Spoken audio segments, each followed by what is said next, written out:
आम्ही वैकुंठवासी आलो याच कारणाशी, किंवा हे उपकारासाठी आले घरच्या वैकुंठे आले, आले हे म्हणण्यात स्वातंत्र्य आहे. स्वतःहून येत असतात ते, त्यांना कोणाला बोलवायची गरज नाही आणि त्यांना कोणाचा दाबही नाही. या म्हणूनच असं काहीच नाही, ते स्वतःहून येतात. मग संतांचा विषय कळला का? आता ते आल्यानंतर त्यांचं कार्य देखील आहे ना, धर्माचे पालन करणे पाखंड खंडन, हेच आम्हा करणे काम, बीज वाढवावे नाम. धर्माचं पालन करणे, पाखंडाचे खंडन करणे, जगावर परोपकार करणे, जगामध्ये भक्तीच्या मार्गाचा प्रचार प्रसार करणे, हे कोणाचं कार्य आहे?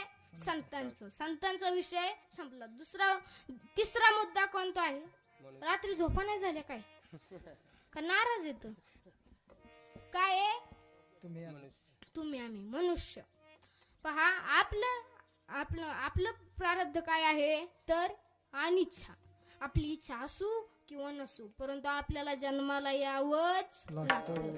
आपल्याला वाटलं समजा नको जन्माला जायला, परंतु जमतंय का? यावं म्हणजे यावंच लागतं. आणि आपल्या इच्छेनुसार काय घडत देखील नाही, घडण याची गॅरंटी पण नाही. बाबा तुमचं वय काय? तुमचं